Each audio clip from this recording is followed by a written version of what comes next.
Voilà, salut à tous. J'ai décidé de vous faire cette petite vidéo parce que j'ai essayé de faire un live tout à l'heure. Ça n'a pas marché évidemment comme d'habitude, toujours des ennuis techniques. Et j'avais envie de vous présenter un jeu justement que j'avais déjà présenté sur la chaîne en fait sous forme de vidéo de démo. Mais je trouvais plus intéressant en fait de le jouer avec vous et puis de vous expliquer un petit peu le principe. Donc c'est un jeu que j'avais fait sous Blender 3D. Et donc voilà, ça ressemble à ça quand on a effectivement fait la compilation, c'est-à-dire qu'on exporte en exécutable pour pouvoir jouer. Il y a toute une dépendance qui est livrée avec. Et puis, donc on va le lancer comme ça simplement. Ça s'appelle Head Valley. Et je vais vous expliquer un petit peu le principe à mesure qu'on découvre justement l'environnement. Maintenant, il y a la musique qui a commencé, voilà.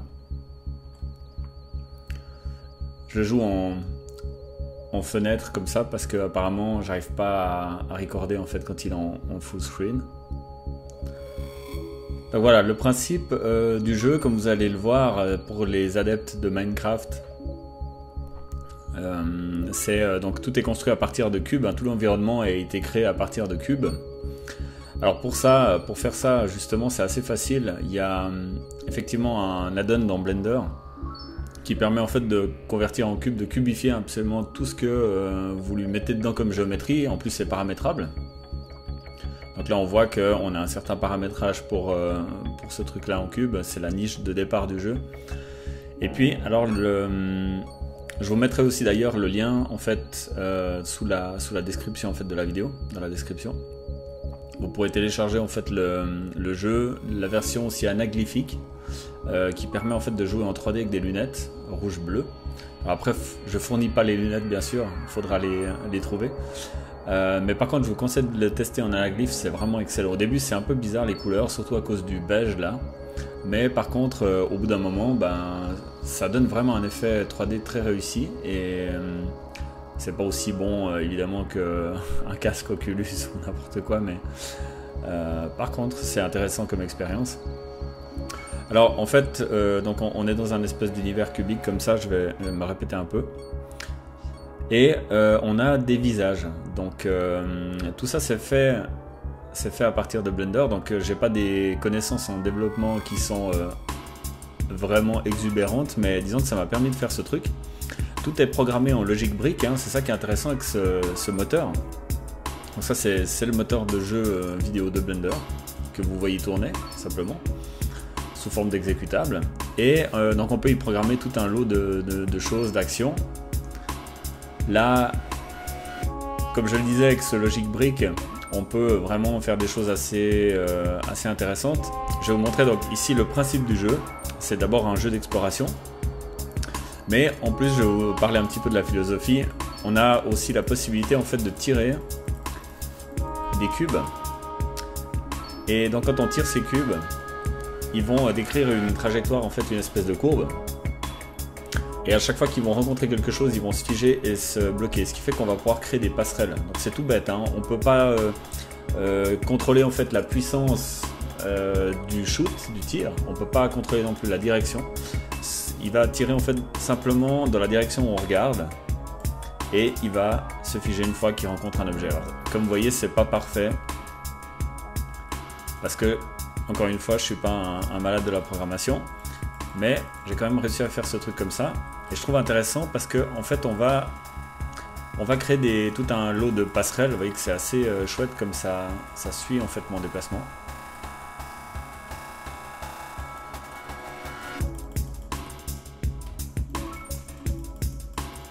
Et le truc qui est vraiment cool, c'est que en fait, on peut escalader justement après ces plateformes qu'on a créées. Et surtout accéder à des endroits du monde, et c'est ça un petit peu le but du jeu. Déjà le but du jeu finalement n'est pas forcément réellement clair, hein. Le but c'est de pouvoir explorer un maximum cet endroit en créant des plateformes. Voilà, donc vous voyez que ça marche assez bien. Donc là je me retrouve déjà à une certaine altitude, hein, par rapport au premier étage que j'ai créé, et je peux créer des nouveaux étages justement comme ça. Alors ça met de plus en plus de temps, hein, ça c'est clair.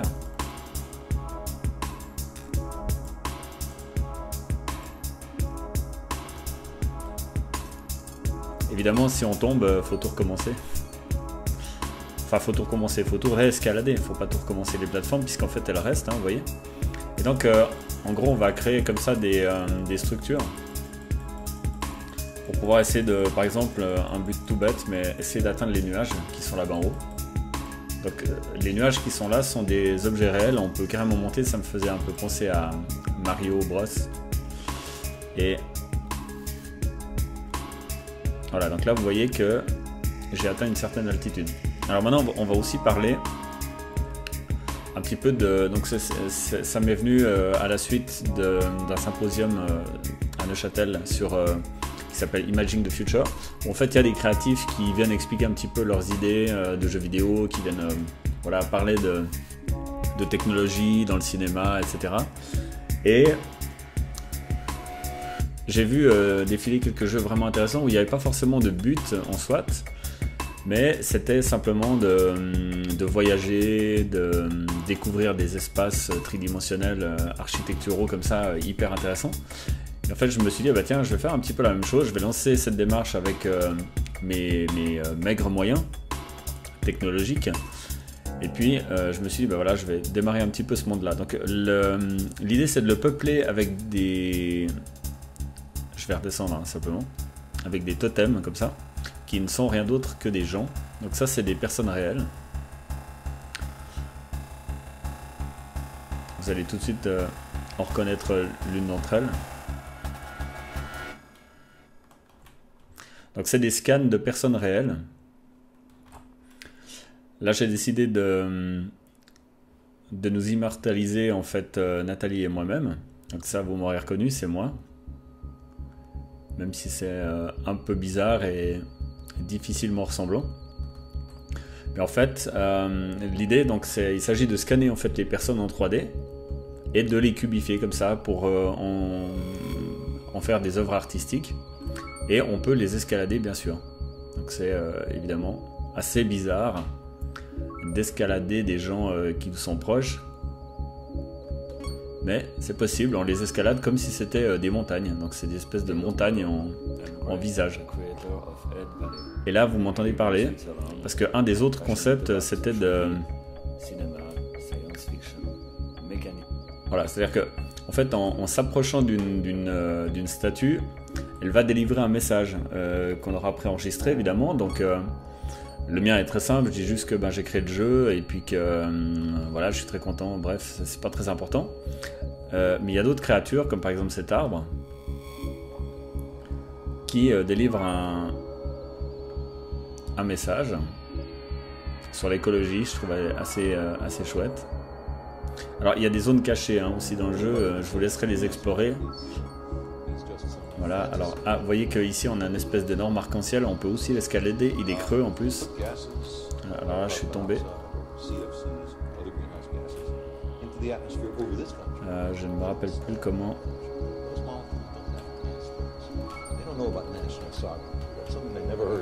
Voilà. Donc voilà, on est au pied de l'arbre et en fait, de la manière dont il est conçu, normalement, il est possible de l'escalader. Voilà, je crois qu'il faut aller depuis ce côté. Je dis des bêtises, hein, comme ça. C'est d'autant plus intéressant. Moi j'ai perdu la main, ça fait longtemps que j'ai pas rejoué. Voilà.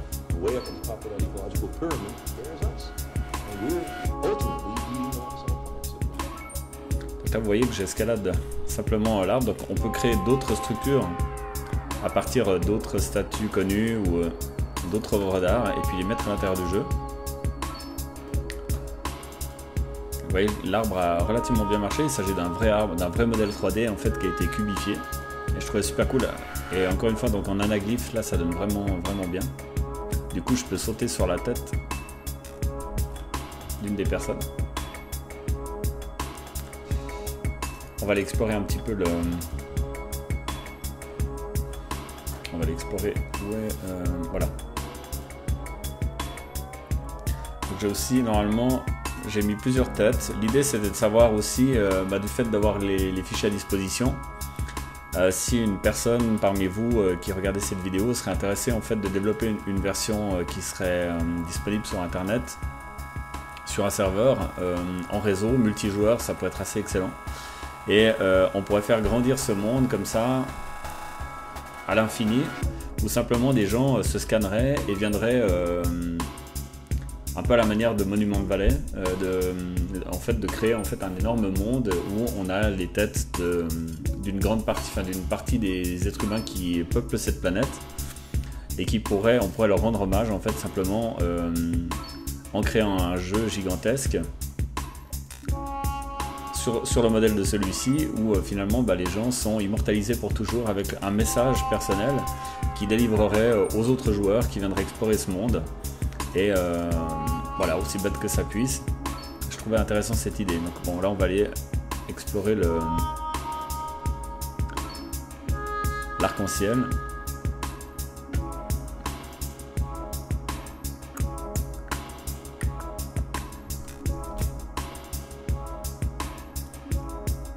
Alors maintenant il a un peu mal vieilli, mais c'est vrai qu'à l'époque où je l'ai fait, j'étais vraiment assez fier d'avoir réussi à faire ce truc. Surtout avec un logiciel libre et open source. Donc là vous voyez que on peut aller à l'intérieur de l'arc-en-ciel. Et puis évidemment on peut l'escalader. C'est pas très difficile.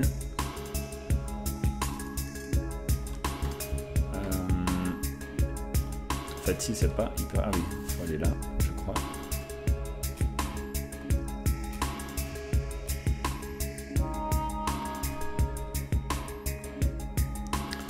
Et donc je vous donne une petite clé parce qu'en fait il y a des mondes un petit peu cachés qui sont difficiles à atteindre. Et l'arc-en-ciel c'est un des éléments qui fait qu'on peut aller les rejoindre. Voilà, alors là je suis sur le rebord. Vous voyez c'est assez haut, là on voit mes créations de tout à l'heure. Ça fait vraiment quelque chose d'y rejouer. Ça fait vraiment un moment que j'ai parfait. Donc là je vais monter sur le sommet de l'arc-en-ciel. Voilà, ça c'est la marche la plus haute. Et là vous voyez qu'il y a, et je vous dis, il a l'air comme ça, pas très grand mais c'est énorme. C'est un monde gigantesque en fait qui est une espèce d'hexagone creusé comme ça que j'avais fait. Et vous pouvez aller l'explorer, c'est assez... évidemment il faut le faire à l'aide des fameuses passerelles, donc il faut jouer comme ça. Il faut reconstruire des nouvelles passerelles. Et puis quand on arrive, voilà, la technique elle consiste à créer des passerelles les unes après les autres comme ça, par-dessus finalement cet arc-en-ciel. Et on peut aller vraiment très haut. Vous voyez que je gagne chaque fois quelques mètres. Il faut passer par le nuage, donc il faut créer des passerelles assez hautes pour pouvoir ensuite créer une passerelle qui part du nuage. Vous voyez qu'il a l'air d'être proche comme ça, mais il est relativement loin, donc je dois encore gagner de l'altitude supplémentaire avec mes cubes. Et une fois que j'aurai atteint l'altitude qu'il faut, je pourrai tirer une passerelle justement jusqu'à moi.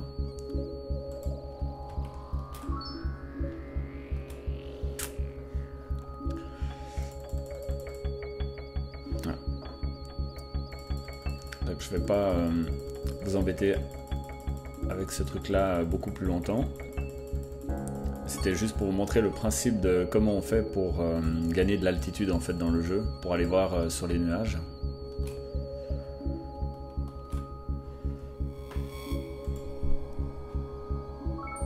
Vous voyez qu'on est toujours un petit peu trop loin. Donc une fois qu'on est sur ce nuage, ensuite on peut accéder dans l'autre monde qui est là-bas derrière, qui est assez vaste aussi. Alors là je vais simplement descendre de l'arc-en-ciel. D'ailleurs, je ne sais pas si on peut atteindre. Voilà, vous voyez un peu le principe. Théoriquement, je serais à même de pouvoir aller jusqu'à ce nuage, simplement avec mes petites passerelles.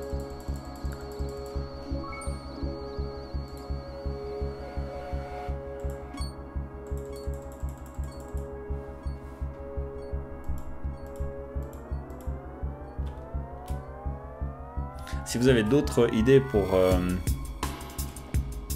comment dire détourner le jeu, c'est un mot que j'aime assez bien, c'est-à-dire utiliser la philosophie qui a été prévue au départ. Voilà, vous voyez que je suis sur le nuage, hein, donc on peut ensuite passer d'un nuage à l'autre. Là je pourrais par exemple créer une passerelle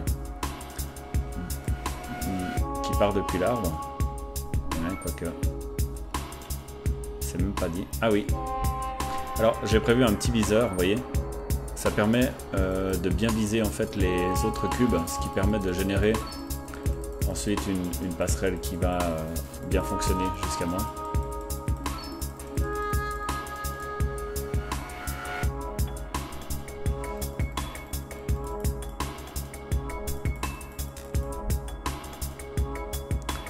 Et voilà. Donc, vous voyez que là, je suis plus haut finalement que le plus haut des nuages normalement. Ah non, c'est pas vrai, il y en a encore un plus haut là. Vous voyez, c'est marrant, là je quitte un nuage et j'ai encore un nuage encore plus haut là-bas. Je crois que j'en ai pas mis des beaucoup plus haut que ça, mais... Et au bout d'un moment, si on est trop loin des éléments, on finit par plus les voir puisqu'on a cette espèce de fog qui grandit. Comme dans le film The Fog de John Carpenter. Voilà, donc là je suis en train de... Waouh! J'ai loupé mon truc. Heureusement, on peut pas mourir en tombant.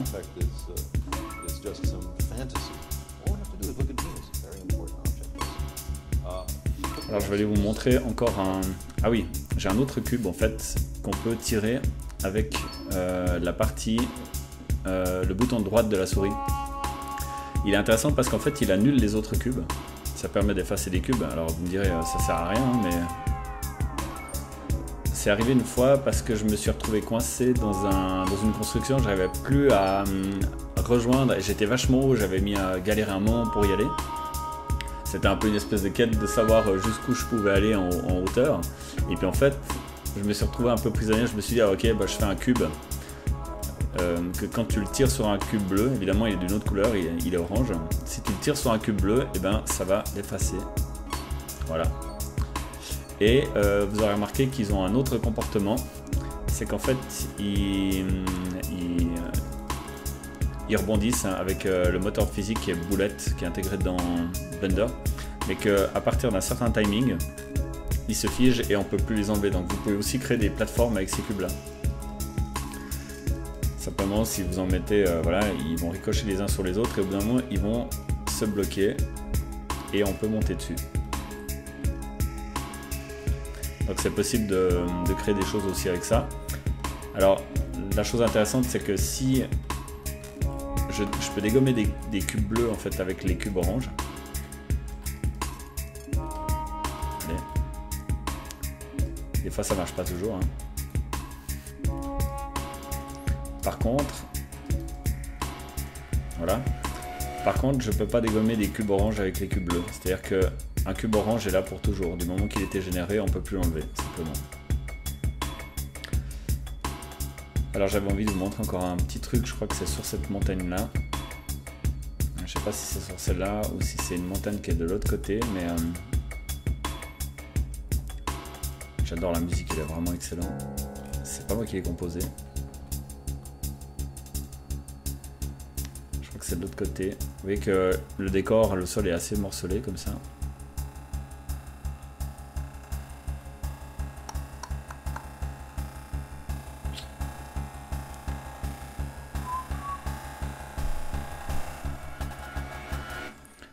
Donc je me répète pour ceux qui n'auraient pas bien saisi le but du jeu. En fait, il n'y en a pas vraiment. C'est pour ça qu'il est dur à saisir. Le but, c'est juste de se balader, d'écouter la musique, de créer des passerelles et puis de réfléchir à un moyen de l'améliorer. Voilà, ça peut être un très bon but du jeu, c'est chercher un moyen de l'améliorer. Voilà, alors là, on a un autre monde, justement.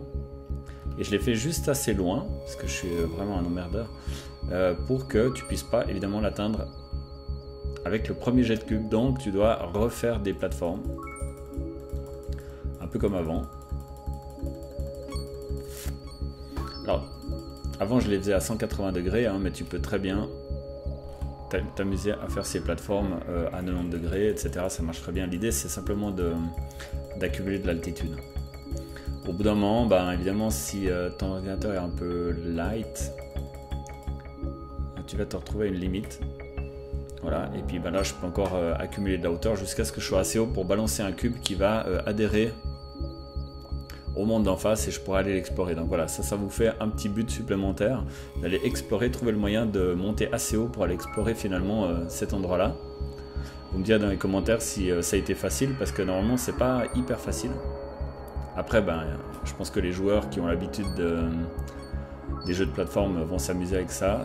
Et il y a aussi un monde à aller explorer sous le monde, puisqu'en fait il est creux et en fait j'ai créé des choses dessous. Donc ça, je vous les montre pas, ça vous donnera envie peut-être de télécharger le jeu pour vous en rendre compte par vous-même, pour aller l'explorer par vous-même. Voilà. Alors l'idée, effectivement, pour reprendre l'explication du début, ce serait d'en faire un jeu multijoueur online. Ce serait un rêve, franchement, ce serait absolument génial. De pouvoir scanner des gens qui se scannent eux-mêmes, qui puissent se télécharger dans le jeu, se positionner où ils veulent, et on créerait un Head Valley qui serait un peu comme le monument de Valley, où en fait on aurait tous ces gens qui seraient là pour toujours. Disons que l'idée, ce serait qu'on puisse pas les enlever. Et puis une fois qu'ils sont là, qu'ils ont enregistré un message, à chaque fois qu'on s'approche d'une tête, on peut escalader la tête, on peut créer des cubes pour l'escalader ou pour créer des structures autour. Et on peut écouter son message finalement qui est là pour la postérité. Et je trouve vraiment intéressant comme idée d'avoir un jeu comme ça qui grandisse à mesure que les gens se scannent et vont créer leur empreinte finalement à l'intérieur. Et permettre à d'autres de se balader à l'intérieur et de pouvoir découvrir tout ça. Écouter tous ces messages de toutes ces personnes. Car c'est pas n'importe quel message, disons, c'est un message qui peut-être philosophique, qui est censé peut-être amener à la compréhension de quelque chose, ou je sais pas. Ça peut être intéressant, un scientifique qui révélerait quelque chose qu'il n'aurait jamais osé révéler autrement, ou je sais rien. Enfin, on peut toujours rêver. Donc voilà, je crois que je vais pas faire beaucoup plus long avec cette vidéo. Si vous avez résisté et que vous avez réussi à la regarder jusqu'à maintenant, ben bravo, merci beaucoup, c'est très sympa. Si vous l'avez aimé, et si vous aimez les vidéos que je fais, ben merci de mettre des pouces bleus, ça permet de les rendre plus attractives encore. Et merci de vous abonner aussi si vous aimez la chaîne et tout. Je vais essayer de faire pas mal de live ces prochains jours, donc j'ai pas encore vraiment trouvé le moyen que ça notifie les gens. Je crois que c'est plus tellement la philosophie de YouTube actuellement. Mais ça me ferait plaisir que vous me rejoigniez et puis qu'on puisse discuter pendant des lives justement sur des jeux vidéo de rétro gaming ou de indie game. Alors voilà, je vous remercie infiniment et puis je vous souhaite une belle soirée. Et bon jeu surtout.